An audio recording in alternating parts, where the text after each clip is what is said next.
Oh my God. Welcome back to the Big Mouth and welcome back to the Big Mouth Daily. Look at this artwork for the Batman. Isn't it cool? It's absolutely fantastic.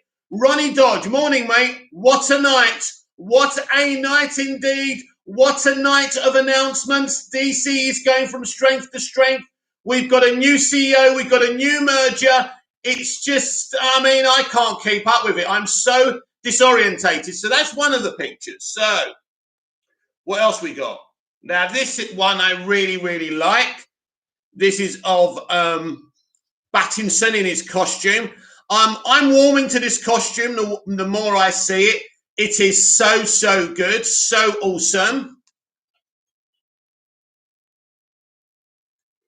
But this one, this piece of artwork, and I think it's all official artwork, is so, so cool. How awesome is that? So wow, wow, wow. So that's amazing. That is really awesome. So we've got a lot to get through this morning. I've got a few articles to read. Don't you just hate it when Twitter jumps up? Right, where are we?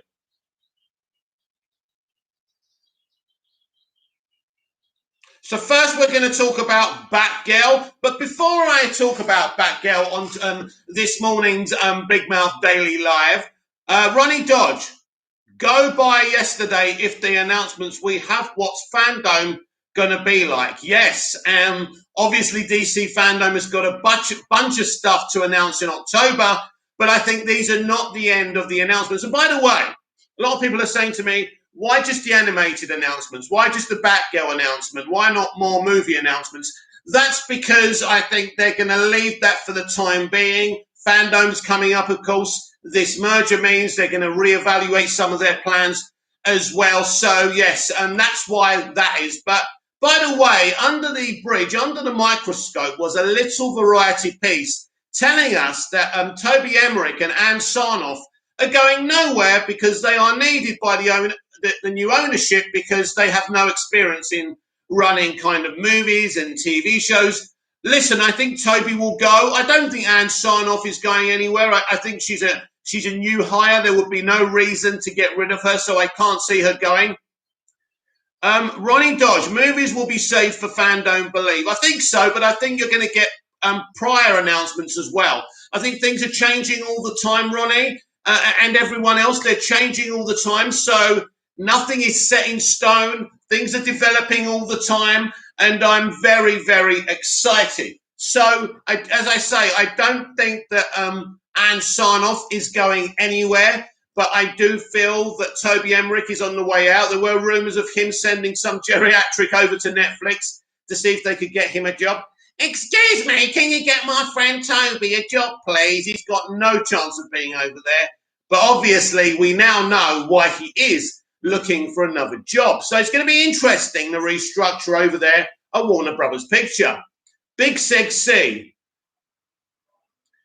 I'm not going to say that word. It's the legend himself. Well, thank you very, very much. I'm going to have to hide that, unfortunately, because they've held it up for review. Ronnie Dodge, Andy shared a picture of Ezra's chair on the set of The Flash. That must have been on his Instagram, and I must have missed that.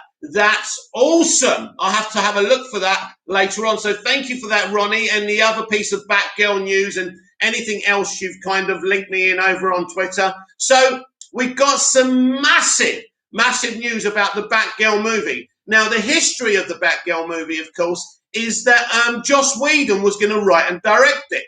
This is why he agreed to come onto the clusterfuck that was Justice League, because he took his 30 pieces of silver to be involved with that film. He did not want to get involved with it, but he did, and that's what undid him, unfortunately. So originally, that was going to be his project.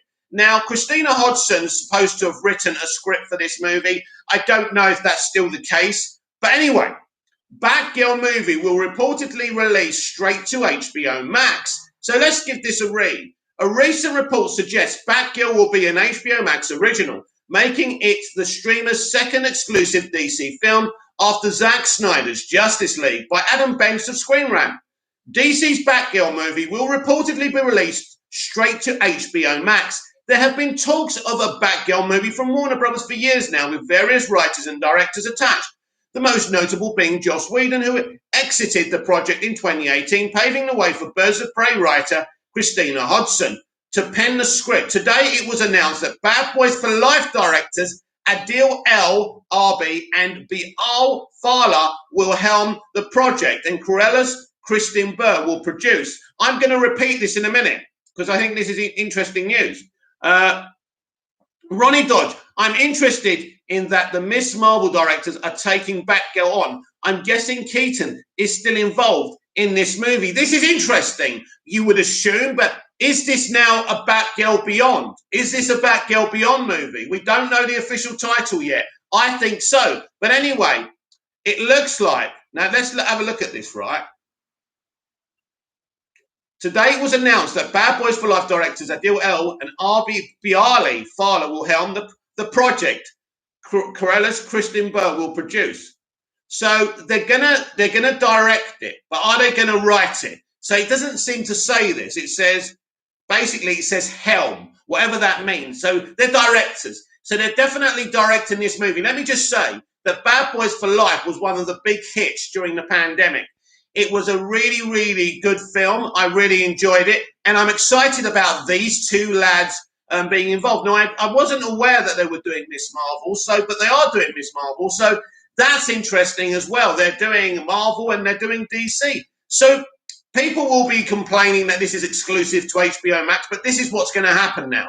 Some will be saved. Some kind of products will be saved for HBO Max if they feel, this film can't make us what we think it could make in the cinema. Let's put this on HBO Max. Let's bring, some eyes and ears and butts on the platform. So I think it's a good idea. They will spend the same money. They won't cheapen it.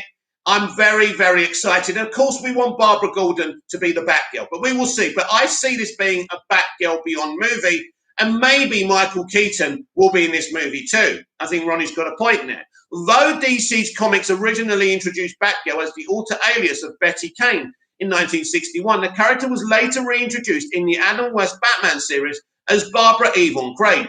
The daughter of Gotham City Commissioner Jim Gordon, though, the character has not appeared in a live-action movie since she was portrayed by Alicia Silverstone in Joel Schumacher's notorious Batman and Robin. Batgirl has remained a fan favourite character. While she will finally be getting a solo outing, it does not sound like it will be playing in theatres. According to THR, DC's Batgirl movie is being planned as a movie for HBO Max, though the report does not offer any more details than that. It certainly sounds like Batgirl is being developed as an HBO Max original film, which there have only been a few of since the streaming service's launch a year ago, with Seth Rogen's An American Pickle being the first and the COVID-themed movie Lockdown to follow.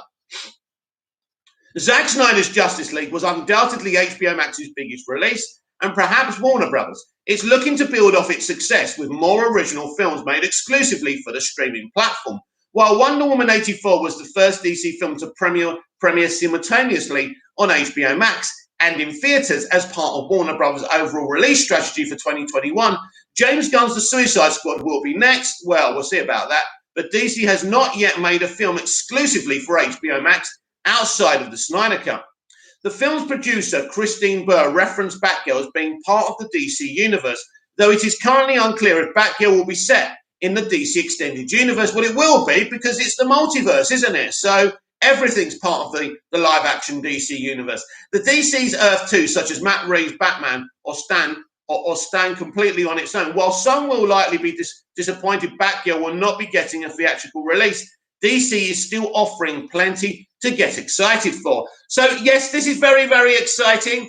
Ronnie Dodge, HBO is only going to go from strength to strength once the merger happens. Absolutely. A rebranded platform streaming service with the Discovery stuff and the WBIP as well. Looking forward to the Friends reunion as well. The trailer looked fantastic. So very excited about that. So that's awesome. And, finally, a Batgirl movie in development exclusive to HBO Max. And as the report says, people will be disappointed because there's always something to bitch about, basically, that it's only going to be on HBO Max. I think this is a good project to put in there. This could be massive for them, and maybe it will have a limited cinematic release, but we will see. But this is a very, very exciting announcement.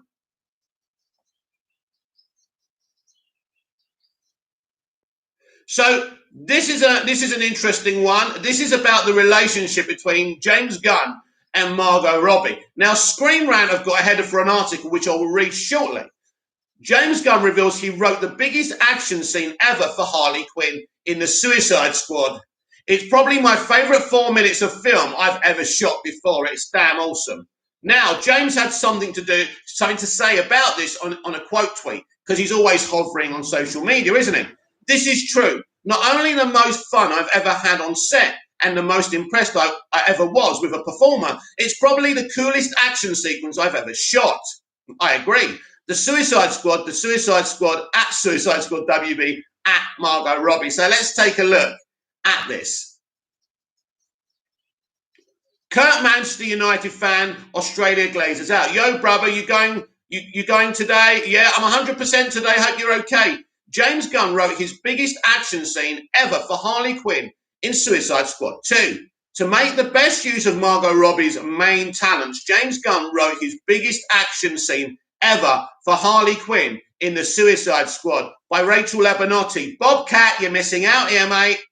James Gunn wrote the biggest action scene of his career for Margot Robbie's Harley Quinn in the Suicide Squad. The next movie in the ever-changing DCEU will arrive on a wave of eager anticipation as fan favourite director Gunn revitalises the Suicide Squad for the big screen. The team's previous cinematic venture, 2016 Suicide Squad, stumbled in its execution and failed to win over fans. Well, actually, those fans went back and watched it and it nearly made 800 million. So I don't know what you're talking about. As a result, Gunn is nearly starting over from scratch, with the Suicide Squad keeping only a handful of characters from the previous film to tell the story of a dangerous mission on the island of Corto Maltese.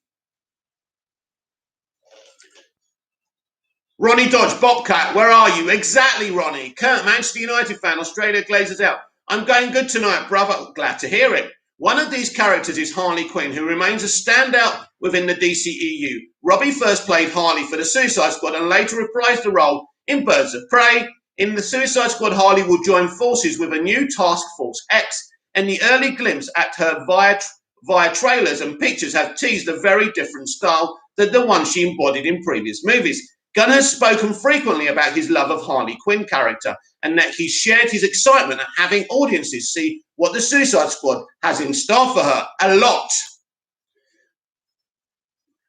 Evidently, that will include a massive action scene as part of the AP's summer movie preview, wherein select directors share highlights of their project. That's exciting, isn't it? Gunn spoke specifically about Robbie's many talents, which apparently do not include singing. The writer-director praised Robbie's athleticism, which he said led to him writing the biggest action scene I've ever done, specifically for Robbie and Harley Quinn, Gunn said. This is what James had to say.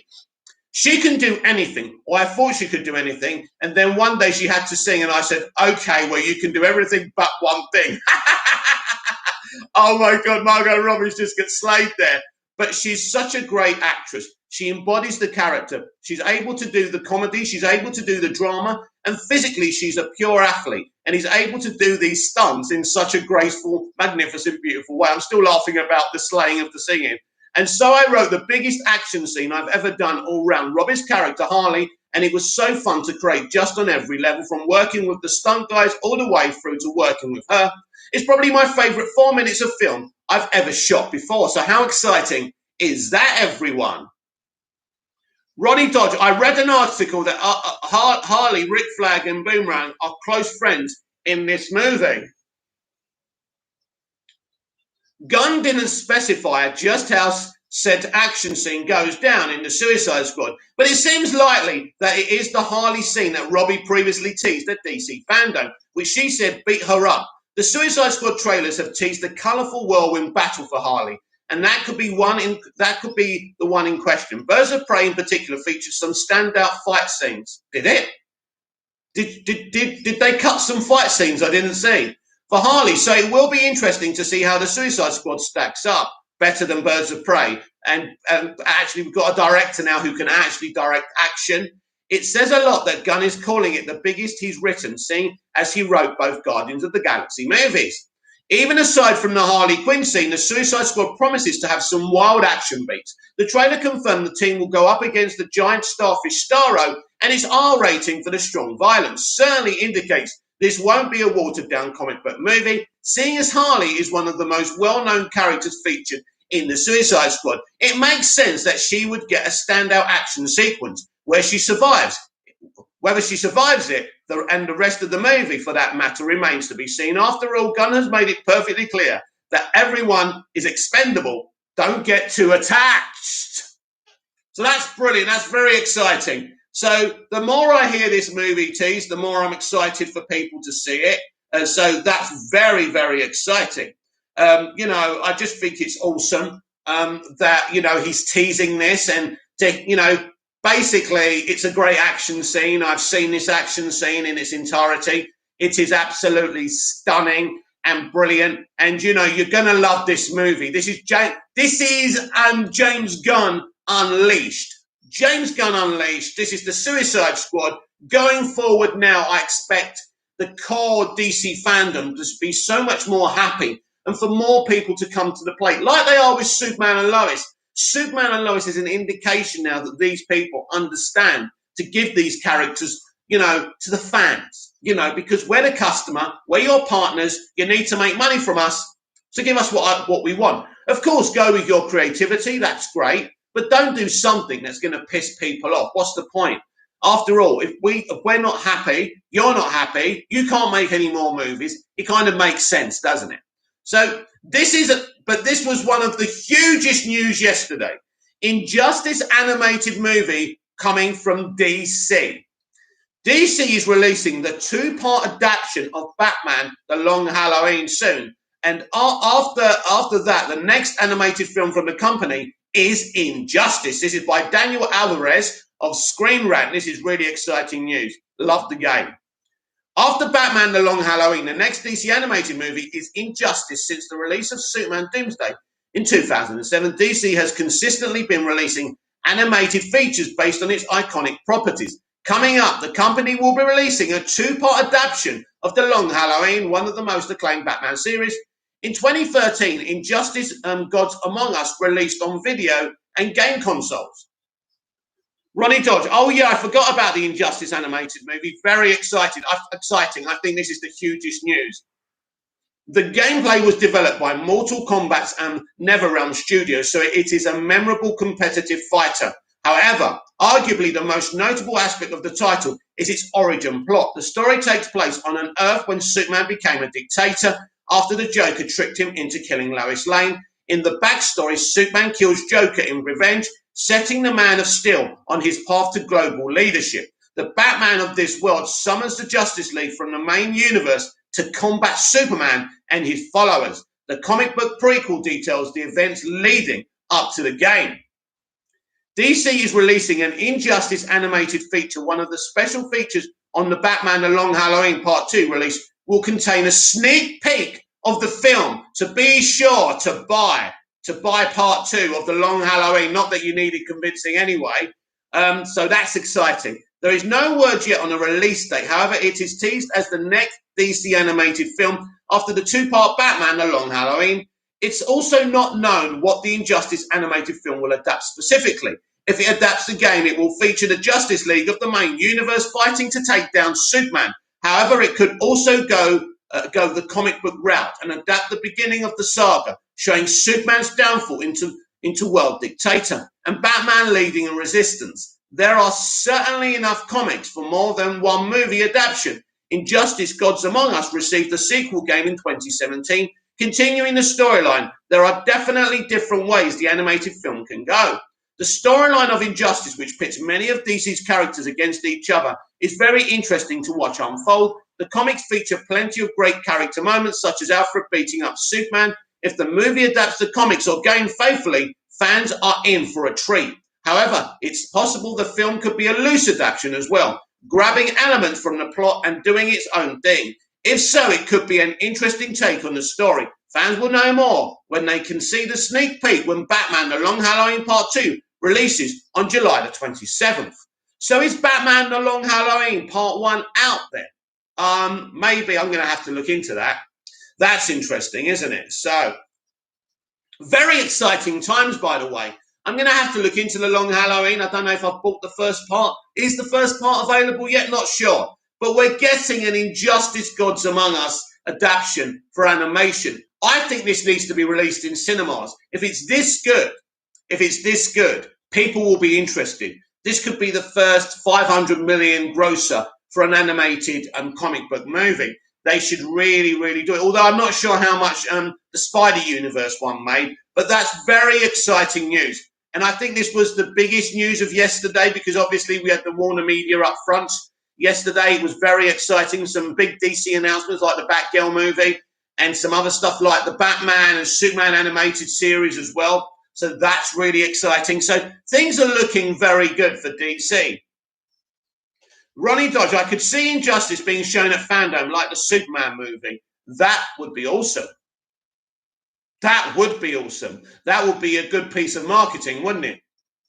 So that's very, very exciting news. So what we got next? Now, this is more on the Batgirl movie. I don't know if this is a repeat of the same article. Let's have a look. The Batgirl movie, which will air on HBO Max, hires Bad Boys for Life Helmers, Aldi Albion, to direct Christina Hodgson. Yeah, so they're still directing Christina Hodgson's script, according to them. But this is interesting with Batgirl. I think they may write their own script because I think Screen Rant doesn't really know.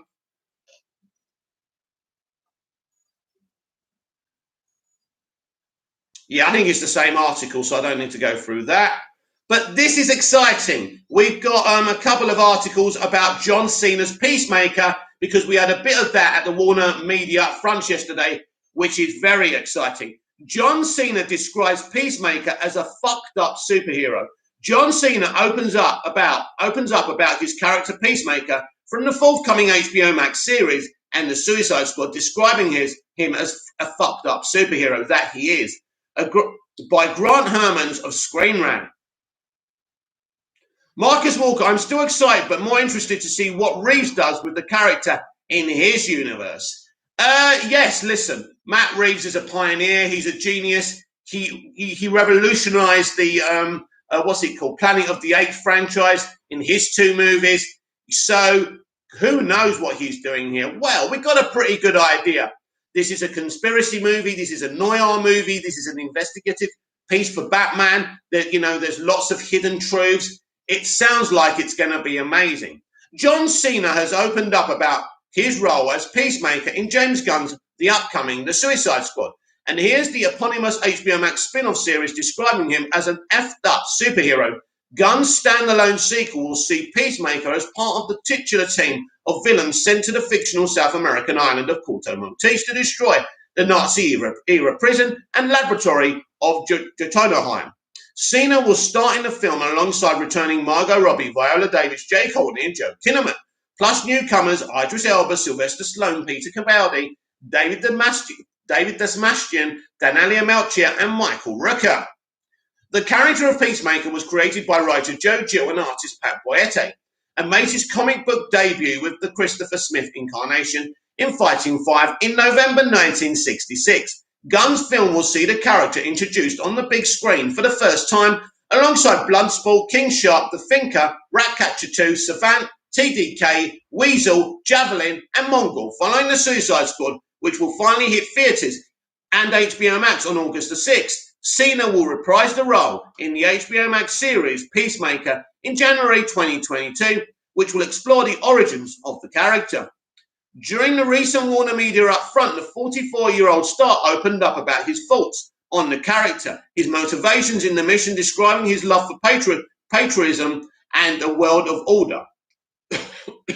Cena noted the fucked up nature behind what he'll do to achieve it. Read what Cena had to say below. Jesus Christ, leave my throat alone. He loves peace so much, he'll kill for it.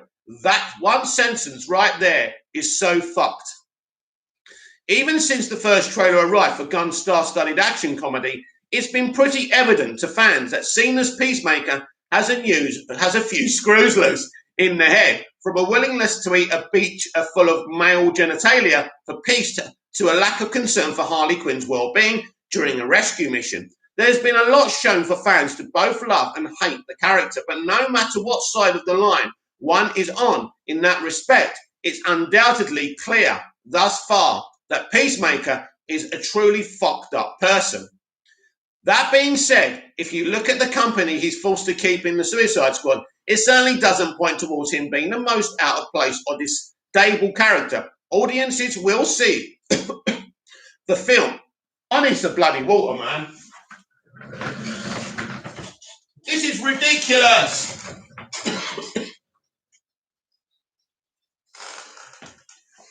I hate my throat. Anyway, where are we? Gunn's prequel series. I'm really sorry about this. Gunn's prequel series could give viewers a better insight into why he's driven to the degree that he's to find peace. Viewers won't have to wait long to see his debut. Either way, when the film hits theatres and HBO Max in a few months. It's interesting, though, is what I'm kind of trying to, because I've seen the test screening for Suicide Squad, I kind of know why he's chosen this character.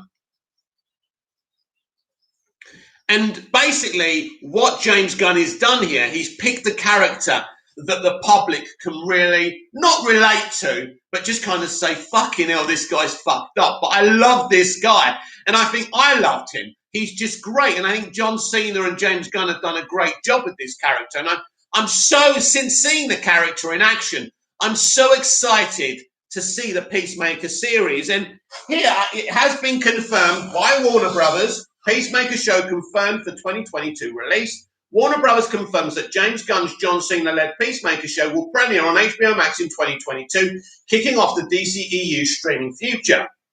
Warner Brothers has confirmed that the John Cena-led Peacemaker show will premiere on HBO Max in 2022. The series created by James Gunn will star Cena as the titular DC anti-hero in a reprisal of his upcoming performance in Gunn's The Suicide Squad. Peacemaker will also star Steve Agee, Danielle Brooks, Robert Patrick, Jennifer Holland, who is Gunn's wife, by the way, Chris Conrad, and Chukwudi Udidja. I can't say that bloody name. Sorry, it's not a bloody name. I'm sorry, I just can't read it. So Peacemaker's real name is Christopher Smith. He's a violent vigilante who is driven by a desire to bring peace, no matter how many people he has to kill to achieve it. John Cena will debut the character in the Suicide Squad later this year. Well, he'll be fighting alongside the likes of Harley Quinn, Margot Robbie, King Shark, Sylvester Stallone, blah, blah, blah, blah. So I'm very excited for everyone to see him in the Suicide Squad, but I'm also very excited to see his origin story in Peacemaker, and that's going to be awesome. So our final article for today is not DC related, but this is part of the nonsense that's coming out of Kevin Feige's mouth. Marvel head admits Doctor Strange's whitewashed Ancient One was a mistake. Marvel boss Kevin Feige looks back on the Doctor Strange's case of whitewashing and admits that it was a mistake, describing it as a wake-up call by Rachel Abernathy. Marvel head Kevin Feige admits Doctor Strange's instance of whitewashing was a mistake. The 2016 film was directed by Scott Derrickson and introduced Benedict Cumberbatch to the MCU as Stephen Strange. In an arrogant surgeon humbled by a devastating accident, Cumberbatch has since gone on to appear in a multiple MCU installments, and he already has 2 more on the way. This year's Spider-Man No Way Home and Doctor Strange in the Multiverse of Madness. Doctor Strange was generally well received when it first premiered, but it was marred by one large controversy. Tilda Swinton was cast as the Ancient One. Do you know what? I never heard anyone complain about this, and I've never heard this mentioned up to now. A character who is an Asian male in the comics, as it was only the latest instance in a series whitewashing incident. Within Hollywood at the time, it sparked intense public outcry at the time. Derrickson and Feige defended the decision by explaining Swinton's casting was intended to avoid racist stereotypes that were often baked into the older comics. This didn't do much to sway Doctor Strange's critics, but the movie continued as planned, and Swinton even reprised the role in Avengers Endgame. Do you know what's really funny about this? And I bet you any money they cut poor Tilda from this role because she's a brilliant actor and she's great in the role. This would be despicable. But let's think about this, right? These people are so down woke. And in terms of wokeness, they're ahead of the game. They're kind of overthinking things all the time. They decided to cut a character who was originally an Asian male and make this a white female. You could have had an Asian male in this role, but you wanted to make the character a female, didn't you? And you tripped up and you landed in the pit over it. Good, because you're too clever for your own good. Now, Feige is looking back on the entire Doctor Strange incident and has some regrets in a cover story with Men's Health about Shang-Chi and the Legend of the Ten Rings, Marvel's first Asian-led film. Feige admits there could have been a far better way to avoid poor stereotypes than to cast a white woman in a role that could have gone to an Asian performer. An Asian male! We thought we were being so smart and so cutting edge, Feige said. He continued, we're not going to do the cliche of the wizened old wise Asian. Listen to this. We're not going to do the cliche of the wizened old wise Asian male. Why not? What's wrong with it? Asian people are smart. Get over it, right? Most old Asian males are smart, right? So some stereotypes are actually quite good, right? But not to you people. But it was a wake-up call to say, well, wait a minute. Is there any other way to figure it out? Is there any other way to both not fall into the cliche and cast an Asian actor? And the answer to that, of course, is yes. Marvel has made more positive steps forward in terms of diversity since then, but Doctor Strange's case of whitewashing remains a check against the studio. Since Hollywood first began, whitewashing has been an embarrassing practice, just as embarrassing as race swapping, putting black people instead of white characters who are originally white. In fact, the new Superman animated series is going to have a black Jimmy Olsen. What's the difference? Please tell me. And Doctor Strange, sadly, isn't the only recent movie to get called out for it. It's good to know Feige has since learned from this mistake, as it shows he'll do better in the future. Granted, it came years after Doctor Strange's debut, but increased awareness of past mistakes is always a good thing. This year holds some of Marvel's most diverse blockbusters yet, with the aforementioned Shang-Chi, which has found better ways to circumvent racist stereotypes from the comics. Can I just ask you something? Why is a wise old Asian guy racist? Can you please explain that to me? You absolute honestly. Even beyond 2021, the MCU is looking to feature heroes that go beyond typical white male heroes. Oh yeah, I'm loving all this. Keep on destroying yourselves. I've got my physical media in my cabinet there. I don't have to embrace your bullshit. I am looking forward to Shang-Chi, but if you go dropping every white male lead character, then I'm not interested because it's so blatant what you're trying to do. But good luck with your bankruptcy. So where are we? Heroes that go beyond the typical white male heroes. The best way to show that the studio has learned from Doctor Strange, though, is to make sure it never whitewashes a character again. So will it never gender swap again? Will it never race swap again?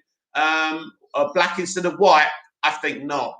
Feige seems to have learned, but should there be another misstep, fans will be quick to hold Marvel accountable. Only then can real change finally occur. You mean the change where black people play white characters, but basically the minorities get to play themselves? Is that what you're talking about, right? Is that what fair is, right? It's a real significant change. So basically, everyone, this is the environment we now live in, and it's really, really funny. I find it hilarious. I find these people hilarious, and this is why people are leaving the entertainment industry in terms of watching it, embracing it. Talk like this doesn't work, right? Look, Kevin, you made a decision that was bad. You could have had him as an Asian male. So what if he's a wise old wizard? So what? Is Mr. Margie a wise Asian old male in Karate Kid a racist stereotype? What's wrong with being a wise Asian male? Please, someone, can you explain this to me? Marcus Walker, look at Eternals. Every one of those characters has been race or gender swapped. Yeah, so it's okay to do that, but it's not okay to whitewash. You can't have it both ways. You can't. But you people, you all less, want it your own way. And that's great, because let me tell you, the dominant movie consumer is us white males. That's the truth, right? So keep on going. Go bankrupt. We know you don't care as long as you do your alt-left messaging. So carry on. Your industry has no balance. It's all about the left, the far left. Nobody else gets to say in your movies. It's just your commentary. And you believe your commentary is universally right, but that's not true. A fair-minded industry should have the left and the moderate right side as well. Of course, not the far right. The far right are just as bad as the far left, by the way. But the problem is, Hollywood is run by the far left, a toxic political base, right? And this is what's happening. They have no centrist views. They have no logical views. It's about hatred. They hate white males.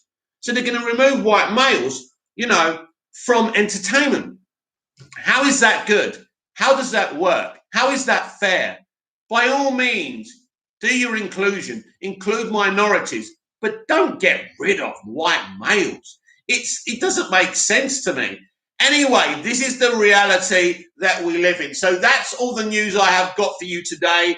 It was a big news day yesterday. Of course, I did do a separate pre-recorded video about the Batman animated series as well, which was very exciting for me, just to have Bruce Timm and Matt Reeves and J.J. Abrams join up. The same J.J. Abrams who says he's kind of fed up of, being involved with existing IPs. But J.J., now you're doing an animated series. This is what he did with The Force Awakens. I'm not directing Star Wars, then he was directing Star Wars. He will write and direct his own Superman movie. Not the Black Superman, but he will write and direct his own Superman movie. It's the reason he came to the studio, right? It may not be today. It may not be in 2 years. It may be in 5 years. But it's going to happen. This is what he wants to do. But it's clear now he's a bureaucrat. And he just wants to do business and make money more than make movies. Which is sad, because he's a really, really talented guy. And to lose that creativity because this guy just wants to do business is very, very sad. But this is the way it is, I'm afraid. He's an elite. I'm not. I can't force him to make movies. So we're going to have to see where we go with that as well. So anyone else got any questions for me this morning? Any comments before I go? Until tonight, don't forget I'll be back, and I'm here every evening around 6 p.m. UK time for Big Mouth Live. And at this time, of course, I'm here with the Big Mouth Daily Live as well, covering all the stories to hit entertainment, but especially DC live action. I think that's where my subscriber base is interested in. But of course, if there's any other important entertainment, I always cover it. Marcus Walker, oh,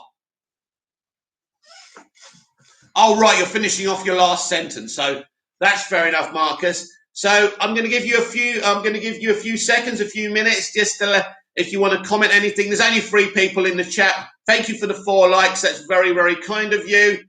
So I'll hang on for a little while just in case anyone has anything to say. Remember, please, if you haven't subscribed to the channel, subscribe to the channel. Always press like. Always mention me to your friends. Maybe play my videos while our friends over. Oh, look at this guy. Ain't he good, right? Come on, it makes sense. Anyway, it looks like no one else has got anything to say on today's stream. I will be back tonight for Big Mouth Live. Who knows what will drop in entertainment and in DC news by then. So comment down below if you're watching the pre-recorded version of this video. Like, share, and subscribe. Always share the YouTube channel as well, my YouTube channel. You can follow me on TikTok as well. You can follow me on Instagram as well. And of course, I'm on Twitter all day at Movies TV Mad, just in case you don't get enough of me on YouTube. So until tonight at 6 with Big Mouth Live, I bid you arrivederci. Bye-bye. Oh, and sorry about the coughing. Please forgive me. Don't unsubscribe. Don't punish me for the coughing. See you tonight.